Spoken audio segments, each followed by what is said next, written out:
어르신들, 오늘 아침 식사 맛있게 하셨나요? 혹시 콜레스테롤 걱정 때문에 달걀 노른자는 쏙 빼고 드시진 않으셨나요?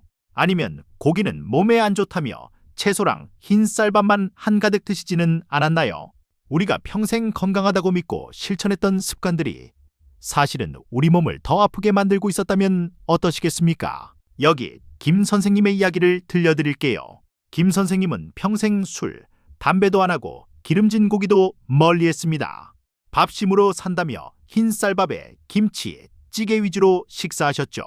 그런데 환갑이 지나고 당뇨 판정을 받았습니다. 선생님은 억울했습니다. 나는 시키는 대로 다 했는데 왜 병이 났을까? 오늘 그 억울함을 풀어드릴 책, 하버드 의대 월터 윌렛 박사의 먹고 마시고 건강하라를 소개합니다. 혹시 옛날 학교나 병원에서 보던 식품 피라미드 그림 기억나시나요? 맨 밑바닥에 빵, 밥, 면 같은 탄수화물을 잔뜩 먹으라고 되어 있었죠. 그리고 지방은 맨 꼭대기에 조금만 먹으라고 했습니다. 월터 윌렛 박사는 이것이 틀렸다고 말합니다. 이 피라미드는 과학적 사실보다는 식품업계의 로비와 정치적 이유로 만들어졌다는 충격적인 사실이죠. 우리가 믿었던 건강의 탑이 사실은 모래성이었다니 정말 놀랍지 않으신가요? 본격적인 식단 이야기 전에 박사님이 가장 강조하는 건 바로 체중입니다. 뚱뚱하지 않아도 배만 볼록 나온 분들 계시죠? 이걸 마른 비만이라고 하는데요. 나이가 들면 근육은 빠지고 그 자리를 지방이 채웁니다. 박사님은 말합니다. 무엇을 먹느냐만큼이나 중요한 것이 적정 체중을 유지하는 것이다. 하지만 굶어서 빼라는 게 아닙니다. 잘 먹어서 빼야 합니다. 어떻게 그게 가능할까요? 첫 번째 범위는 탄수화물입니다. 한국 사람은 밥심이라지만 흰 쌀밥은 설탕 덩어리와 비슷하게 우리 몸에서 작용합니다. 쉽게 말해 마른 장작에 불을 붙이는 것과 같아요. 흰 쌀밥을 먹으면 혈당이 확 치솟았다가 뚝 떨어집니다. 그러면 우리 몸은 인슐린이라는 호르몬을 쥐어짜야 하고 결국 췌장이 지쳐서 당뇨가 옵니다. 김 선생님이 당뇨에 걸린 이유가 바로 여기 있었습니다. 그럼 밥을 끊어야 할까요? 아닙니다. 옷을 갈아입혀야 합니다. 바로 통곡물입니다. 현미, 잡곡, 통밀빵 같은 거친 음식들은 젖은 장작과 같습니다. 불이 천천히 붙고 은근하게 오래 타오르죠. 소화가 천천히 되면서 혈당을 급격히 올리지 않고 에너지를 꾸준히 공급해줍니다. 배도 덜 고프고요. 오늘부터 흰 쌀밥에 현미를 조금씩 섞어보세요. 그게 건강의 첫걸음입니다. 자, 이제 지방 이야기를 해볼까요? 지방 하면 다들 기겁하십니다. 혈관 막힌다고요. 그런데 윌렛 박사는 저지방 식단이 오히려 위험할 수 있다고 경고합니다. 우리 뇌의 60%는 지방이고 세포막도 지방으로 되어 있어요. 기계에 기름칠을 안 하면 어떻게 되나요? 뻑뻑하고 녹슬죠. 우리 몸도 마찬가지입니다.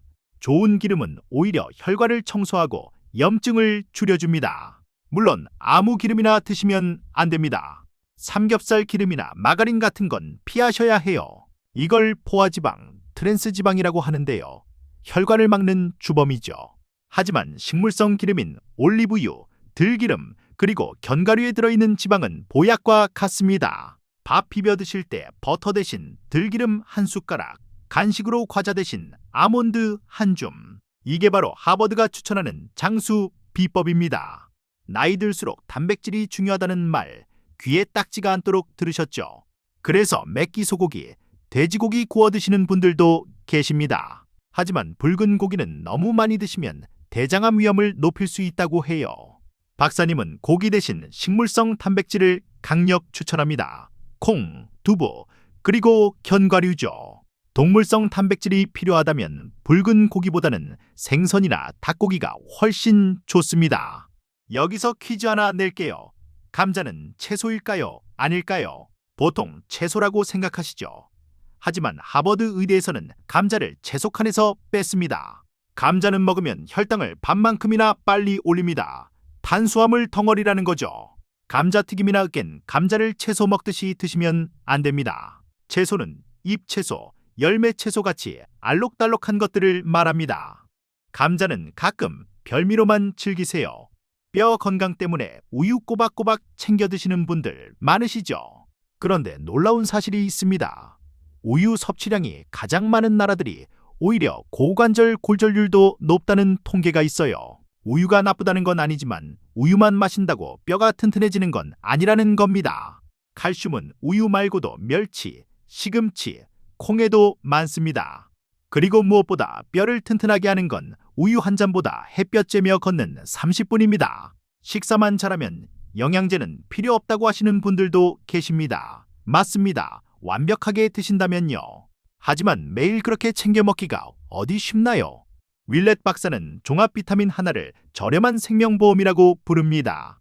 특히 나이가 들면 음식에서 영양소를 흡수하는 능력이 떨어지기 때문에 비타민 D나 B12 같은 건 영양제로 보충해주는 게 안전합니다. 비싼 거 말고 기본 종합 비타민이면 충분합니다.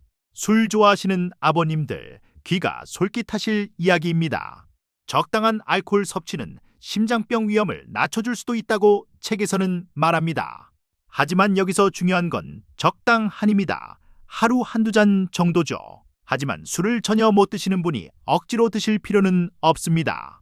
그리고 간 질환이 있거나 유방암 가족력이 있다면 아예 피하는 게 상책입니다. 술은 필수가 아니라 선택 사항일 뿐이니까요. 그럼 도대체 어떻게 먹으라는 거야? 복잡하시죠? 딱 이것만 기억하세요. 하버드 건강 식사 접시입니다. 둥근 접시를 반으로 딱 가르세요. 그 반쪽은 채소와 과일로 채웁니다. 나머지 반쪽 중에 반은 통곡물, 그리고 남은 반은 건강한 단백질로 채우는 겁니다. 그리고 옆에 물 한 잔과 좋은 기름을 곁들이면 끝입니다. 참 쉽죠? 아까 당뇨로 고생하시던 김 선생님 기억나시나요? 김 선생님은 밥상을 바꿨습니다. 흰 쌀밥을 현미 반, 쌀 반으로 바꿨고 국물 요리 대신 쌈 채소를 잔뜩 준비했습니다. 간식으로는 떡 대신 볶은 콩과 호두를 드셨죠. 6개월 뒤 어떻게 됐을까요? 혈당 수치가 정상으로 돌아왔고 무엇보다 몸이 가벼워져서 등산도 다니십니다. 약보다 더 강력한 건 매일 먹는 밥상이었습니다. 우리가 자주 잊어버리는 것 바로 물입니다. 설탕 들어간 주스나 탄산음료는 독이라고 생각하세요. 가장 좋은 음료는 물입니다. 맹물이 싫다면 보리차나 녹차도 좋습니다. 식사하시면서 그리고 식사 사이에 물을 충분히 드세요. 몸속의 노폐물을 씻어내는 가장 쉬운 방법입니다. 한국인의 밥상에서 가장 조심해야 할 또 하나는 소금입니다. 국물 문화 때문이죠. 국, 찌개, 국물만 안 드셔도 소금 섭취를 절반으로 줄일 수 있습니다. 건더기 위주로 드시고 젓갈이나 장아찌는 조금만 드세요. 혀가 싱거운 맛에 익숙해지는 데는 딱 2주가 걸린다고 합니다. 2주만 참으면 재료 본연의 맛이 느껴지기 시작합니다. 아무리 좋은 음식을 먹어도 움직이지 않으면 소용이 없습니다. 하버드 피라미드의 맨 밑바닥에는 음식이 아니라 운동과 체중 조절이 있습니다. 거창한 헬스장이 아닙니다. 계단 오르기, 텃밭 가꾸기, 손주와 놀아주기. 이 모든 게 운동입니다.